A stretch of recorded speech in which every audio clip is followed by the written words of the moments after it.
Ang pangunahing sagradong aklat para sa mga Kristiyano, oo, ang Biblia na binabasa mo sa iyong tahanan, sa iyong pangangaral o kahit sa misa sa mamagitan ng una at ikalawang pagbasa at pagbasa ng Ebanghelyo. Kaya, ano ang iyong pagka-curious tungkol sa Biblia? Sa likod ng sagradong teksto. Ang Biblia ay isang koleksyon ng mga reliyosong teksto na bumubuo sa pundasyon ng Kristyanismo at Hudaismo. Ito ay malawak kang itinuturing ng mga mananampalataya bilang banal na kinasiyang salita ng Diyos, bagaman ang tiyak na pag-unawa sa pagiging mayakda nito ay nag-iiba sa iba't ibang tradisyon at akademikong pananaw. Bago ang paggamit ng Biblia. Bago ang paggamit ng terminong Biblia, nariyan ang terminong kasulatan na karaniwan din nagmula sa Latin na skriptura na nangangahulugang pagsulat o ang nakasulat. Ang Tanakh, isang acronym na ginagamit sa Hudaismo na kumakatawan sa tatlong bahagi ng Bibliang Hebreo, ang Torah, Nevi'im at Ketuvim. Ang salitang Hebreo na Mikra ay nangangahulugang ang binabasa o pagbigkas.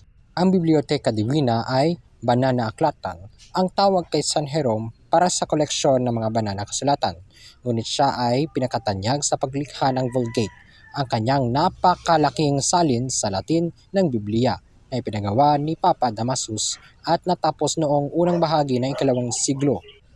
Etimolohiya. Ang salitang Biblia ay nagmula sa ilang yugto ng lingwistika. Ang Biblos o lungsod, ang Griegong pangalan para sa daungan na phonetikan na Gebal na matatagpuan sa modernong Lebanon ay Byblos.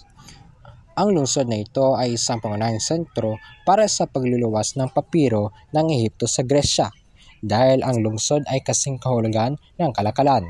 Ginagamit ng mga Griego ang salitang Byblos o Boblos upang tumukoy sa panloob ng balat ng halamang papiro na ginagamit sa paggawa ng papel na pangsulat. Ang terminong Biblion ay isang maliit na anyo na Byblos na literal na nangangahulugang isang maliit na aklat, balumbon o papel. Sa pangmaramihan, ang parehalang Griego na ta Biblia ay nangahulugang ang mga aklat. Ginagamit ng mga Hellenistikong Hudyo ang ekspresyong ito upang ilarawan ang kanilang mga sagradong kasulatan o ang Septuagint noong pang ika-2 siglo BCE. Sa Medieval Latin, ang pangmaramihang Luther Biblia o ang mga aklat ay kalaunan ay na-misinterpret bilang isang pambabaeng pangalang isahan Biblia. Ang salita ay pumasok sa Ingles sa pamamagitan ng lumang Pranses noong pangbahagi ng ika-4 na siglo bilang ng mga aklat.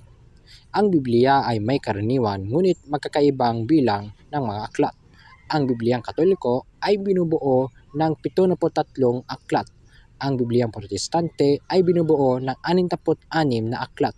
Ang mga aklat na Ortodokso ay karaniwang 76 at ang pinakamalaki ay ang Bibliang Ethiopian na umaabot sa 81.